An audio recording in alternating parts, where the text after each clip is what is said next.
কোরআনের শাসনের কথা বলি, কোরআনের বিচার ব্যবস্থার কথা বলি, তারা রাগ করে উঠে চলে যাবে। গিয়েছিলাম একটু ওয়াজ শুনতে, হুজুর একটু কিসসা কাহিনী বলবে, তা না, ধর্মের নামে রাজনীতি শুরু করছে।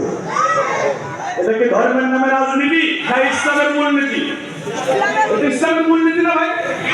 আমি একটু আপনাদের বুঝাই, আগেই বলছি 23 বছরের কোরআন কিন্তু 1 ঘন্টায় আমি আপনাদের মাথায় ঢোকাতে পারবো না। এই যে পাত্রটা পিয়ালাটা দেখছেন, এই পিয়ালার অর্ধেক মধু ঢাললেন, মধু খাইলে বোকান না বোকা? জোরে বলেন। আর বিষ খাইলে মানুষ মারা যাবে। অর্ধেক মধু আর অর্ধেক বিষ মিশ্রিত করে শরবত করে মৌলানা সাহেবরা যদি খাওয়ায় দেন, উনি কি 20 বছরের জৈবন ফিরে পাবে? নাই, ওনারা হাসপাতালে নিয়ে রাখবে। ওই হাসপাতালে নাই, গোরস্থানে। কথা বলেন না কেন? ওই হাসপাতালে নিয়ে লাগবে না, হি গোরস্থানে যাবে। মধু খাইতে উপকার, কিন্তু মধুর ভিতরে যখন বিষ ঢুকেছে, মধুর কার্যকারিতা নষ্ট হয়ে গেছে। মধু হলো আল্লাহর গোলামি, মধু হলো কোরআনের আইন, মধু হলো রাসূলের আদর্শ। কথা বলেন না কেন? আর বিষ হলো মানুষের তৈরি করা আইন, বিষ হলো মানুষের গোলামি, বিষ হলো কার্ল মার্কস, লেনিন, রুশো, হেগেলের আদর্শ। আপনি কিছু জায়গায় রাসূলের আদর্শ মানবেন, কিছু জায়গায় আল্লাহর গোলামি করবেন, কিছু জায়গায় ব্রিটেন আমেরিকার আইনের গোলামি করবেন। কার্ল মার্কস, লেনিনের আদর্শ মানবেন, রাসূলুল্লাহর আদর্শ বাদ দিয়া দেবেন। বিষ আর মধু মিশ্রিত করে খাইলে মানুষ যেমন মারা যায়, ওই যে কিছু জায়গায় আল্লাহর গোলামি, কিছু জায়গায় মানুষের গোলামি করে জীবন পরিচালনা করলে ঈমান আমল নষ্ট হয়ে যায়। আসলে ময়দানে এই অবস্থায় দাঁড়ালে আমার অযোগ্য মামলা আসামি হয়ে দাঁড়াতে হবে। চিরস্থায়ী জাহান্নামী, এখান থেকে কেউ আপনাকে আর বের করতে পারবে না। সব জায়গায় আমরা গোলামি করবো কার? বলে সব জায়গায় গোলামি করবো কার? সব জায়গায় আল্লাহর গোলামি আছে না নাই? বলেন। বাথরুমে ঢোকার সময় আল্লাহর গোলামি আছে না নাই? বাথরুমে ঢোকার সময় ডান পা আগে না বাম পা আগে? বের হওয়ার সময়, মসজিদে ঢোকার সময় আল্লাহর গোলামি আছে না নাই? ডান পা আগে না বাম পা আগে? বের হওয়ার সময়, খানা খাওয়ার সময় আল্লাহর গোলামি আছে না নাই? বউ ধরে মারার সময় আল্লাহর গোলামি আছে না নাই? আছে তো। বউ মারার সময়ও গোলামি আছে। ওই যে কুকুর মারা লাঠি দিয়ে বউরে মারতে পারবেন না, বুকে মারতে পারবেন না, বুকে মারতে পারবেন না। যদি মারতেই হয়, যদি শাসন করতে হয়, পালিশ দিয়ে মারা লাগবে, তাহলে মেসাক দিয়ে মারা লাগবে। আমি আপনাদের কাছে জানতে চাই, রাসূলুল্লাহ কি স্ত্রীদেরকে শিখাইছেন? বলেন বলেন। হুমায়রা রাদিয়াল্লাহু তাআলা আনহা, তিনি সাক্ষী দিচ্ছেন, তিনি সার্টিফিকেট দিচ্ছেন, আল্লাহর নবীর তাওহীদের আন্দোলনের দায়িত্ব পালন করতেন, রাষ্ট্র গুরুত্বপূর্ণ দায়িত্ব পালন করতেন। ক্লান্ত পরিশ্রান্ত দেহ নিয়ে আমাদের ঘরে আসতেন। রান্নার কাজে যদি বিলম্ব হয়ে যেত, রাসূলুল্লাহ কোনোদিন চোখরাঙানি দেখায় নাই, ধমক দেয় নাই, বরং আল্লাহর নবী আমাদের পাশে বসে রান্নার কাজে সহযোগিতা করেছে। একটু জোরে বলা যাবে কি সুবহানাল্লাহ? রাসূলের আদর্শের স্বামী হতে রাজি আছেন? বউ ধরে মারা যাবে, ওই রান্নার কাজে সহযোগিতা করতে হবে, বউরে নিয়ে মাঝে মাঝে বেড়াতে যেতে হবে। রাজি আছেন তো ভাই আমার? এই যে যুবকেরা যারা বিয়ে করে নাই, তোমাদের এখন হাত তোলার দরকার নেই। যারা বিয়ে করেছেন, এতদিন আমল করেন না, এখন কাজ আদায় করবেন বাড়ি দিয়ে, ইনশাআল্লাহ, ইনশাআল্লাহ। ভাই আমার এখন দেখেন সব জায়গায় আল্লাহর গোলামি আছে না নাই? ব্যবসা করার সময় আল্লাহর গোলামি আছে না নাই? মানে ভাতা দেবেন না, ওজনে কম দেবেন না, সঠিকভাবে ব্যবসা করাই হলো আল্লাহর গোলামি। কথা বলেন ঠিক কিনা? এরপরে বলেন রাষ্ট্র পরিচালনা করতে কি আল্লাহর গোলামি আছে না নাই? বিচার ব্যবস্থায় আল্লাহর গোলামি আছে না নাই? আমার রাসূল একদিকে মসজিদে নববীর ইমাম, আর একদিকে মদিনার প্রেসিডেন্ট।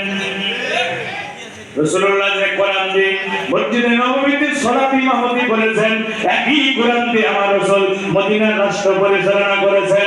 সেই কোরআন আজও আমাদের মাঝে আছে না? আজও সেই কোরআন আমাদের মাঝে আছে। কোরআন তেলাওয়াত করে, কোরআন মুখস্থ করে, আহারে সূরা হাশরের শেষ 3 আয়াতের আমল করে, সকালবেলা ফজরের নামাজের পরে আয়াতুল কুরসি পড়তে ভুল করে না, সূরা ইয়াসিন পড়তে ভুল করে না, সূরা ইখলাস পড়তে ভুল করে না। কিন্তু কোরআনের বিশাল ব্যবস্থা প্রতিষ্ঠার কথা বললে তাদের চেহারা কালো হয়ে যায়, তাদের কলিজার ভিতরে আগুন ধরে যায়। আসলে তাদের অন্তরে ঈমান নাই, তারা কাফের, বেঈমান, মুশরিক ছাড়া আর কিছু হতে পারে না। কথা বলুন ঠিক কিনা? এই অবস্থায় যদি মারা যান, বাঁচার উপায় নাই, বাঁচার উপায় নাই। আল্লাহ আপনারে কখনো ক্ষমা করবে না, ক্ষমা করবে না, ক্ষমা করবে না। এটা আমি বলে নাই, বলেছে কে? বলুন ভাই, আল্লাহ ক্ষমা করবেন আপনি জানলেন কোথা থেকে? আমি জানলাম কোথা থেকে? ধরে বলেন, ধরে বলেন। সমস্যার সমাধান দিতে পারে। تبيانا لكل شيء وهدى ورحمة وبشرى للمسلمين.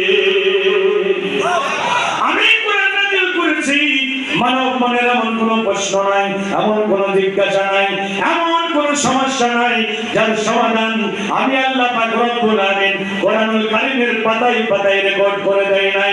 একটু জোরে বলা যাবে কি সুবহানাল্লাহ? মুসলমান দাঁড়াও তুমি, সাথে নিয়ে দাও কোরআন খানি। ও মুসলমান দাঁড়াও তুমি, সাথে নিয়ে দাও কোরআন খানি। ঘোর ধারের বিপদ সনিতে, ঘোর ধারের বিপদ সনিতে পথ চলিতে কি পারবে তুমি? ও মুসলমান দাঁড়াও তুমি, সাথে নিয়ে দাও কোরআন খানি। এই পৃথিবীতে আছে দেখো কতই বিধান, দিতে পেরেছে কি শান্তির সমাধান। এই পৃথিবীতে আছে দেখো কতই বিধান, দিতে পেরেছে কি শান্তির সমাধান। কেমন কোরআন দিতে পারে সমাধান, কেমন কোরআন দিতে পারে সমাধান। এ কোরআনকে পালন করো যদি, শোনো মুসলমান দাঁড়াও তুমি, ও মুসলমান দাঁড়াও তুমি, সাথে নিয়ে দাও কোরআন খানি। কোরআন আছে যেখানে, কোরআন হাদিস নাই যেখানে, আছেন তো? আছি আছেন? 500 টাকার নোট যেখানে মারা যাচ্ছে নাকি, খালা অসুস্থ হাসপাতালে, কোন সন্তান যদি মার খবর না নিয়ে, খালার খবর না নিয়ে, বোনের শাশুড়ি, ভাইয়ের শাশুড়িকে আপনারা কি বলেন? ভাই বলেন? আমরাও ভাই বলি, আমাদের খ্রিস্টানও ভাই বলি। এখন মার খবর নেই না, খালার খবর নেই না, কোন সন্তান যদি মায়ের কাছে আপেল বেদানা কমলা লেবু নিয়ে যে বসে থাকে, এটা ভালো সন্তান না কুলাঙ্গার সন্তান? ধরে বলেন, ভালো না কুলাঙ্গার? আল্লাহ ওয়াসান আকিমুদ্দিন ওয়ালা তাতাফাররাকু ফীহি। হাত বুকের উপরে বাঁধবা না নাভির নিচে বাঁধবা, হাত তুলে মুনাজাত করবা না করবা না, আমিন জোরে বলবা না আস্তে বলবা, এটা নিয়ে একতলাফ থাকতে পারে, কত পার্থক্য থাকতে পারে, কিন্তু আমার জমিনে আমার কোরআনের শাসন চলবে, এই ব্যাপারে কোনো একতলাফ চলবে না। এটা কে বলছেন? এই জায়গায় খবর নাই। মুনাজাত করা না করা নিয়ে এখন মসজিদ ভাগাভাগি। আরে ভাই, তোর ভালো না লাগে মুনাজাত করিস না, যারা করতেছে তাদের করতে দে। কেউ আমিন জোরে বলছে তারা জোরে বলতে দে, যে আস্তে বলছে তারা আস্তে বলতে দে, যে হাত বুকের উপরে বেঁধেছে হাতের বুকের উপরে বাঁধতে দে, যে নাভির নিচে বেঁধেছে তারা নাভির নিচে বাঁধতে দে। আরে খানাই কামাই তো আমরা এটাও দেখেছি, হাত না বেঁধে আল্লাহ বান্দারা সালাত আদায় করছে। ঠিক আছে না? আচ্ছা, আমিন যদি কেউ আসতে বলে তার নামাজ হবে না? নামাজ হবে তারা বলে না, নামাজ বাতিল হবে। কারণ আমিন বলে বলা এটা ফরজ নামাজ নেই, এটা নফল, এটা মুস্তাহাব। কথা বলেন ঠিক কি না? হাত বুকের উপরে বাঁধলেও সালাত হবে, নাভির নিচে বাঁধলেও হবে, না বাঁধতেও হবে। কিন্তু দ্বীন কায়েমের কাজে যদি কেউ বিরোধিতা করে, তার আর ইমাম থাকবে না। আমার অযোগ্য মামলা অসম্ভব হবে। হাসরের ময়দানে এই অপরাধ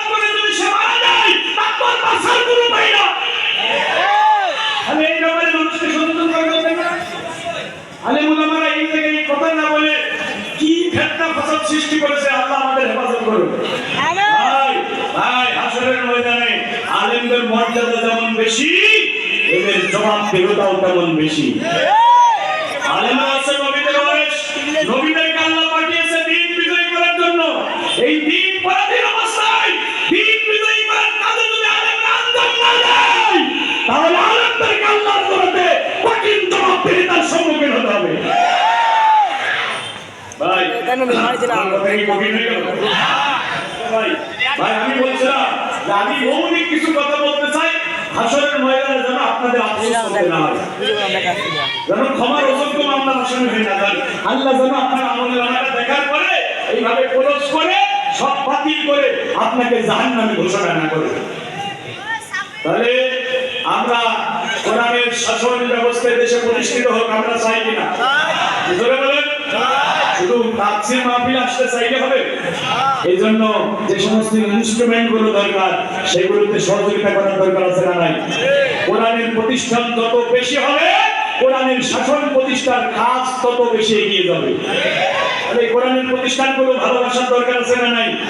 রাতের আধারে দিনের আলোতে প্রকাশ্যে গোপনে এই কোরআনের প্রতিষ্ঠানগুলো আমরা ভালোবাসবো, আমরা জান দেবো, মান দেবো, পরামর্শ দেবো, বুদ্ধি দেবো, সহযোগিতা করবো। আর সমাজে রাষ্ট্রে কোরআন প্রতিষ্ঠার জন্য আমরা প্রাণান্তকার প্রচেষ্টা চালাবো। সবাই রাজি আছেন ভাই আমার? চেষ্টা করবো কি দিয়ে? জান আর মাল দিয়ে। ধরে বলেন কি দিয়ে? ধরে বলেন কি দিয়ে? জান আর মাল দিয়ে। আরেকবার বলেন কি দিয়ে? কোরআন বিজয় করার চেষ্টা করবো কি দিয়ে? রাজি আছেন তো? রাজি আছেন? জান আর মাল দিয়ে যদি আমরা চেষ্টা করি।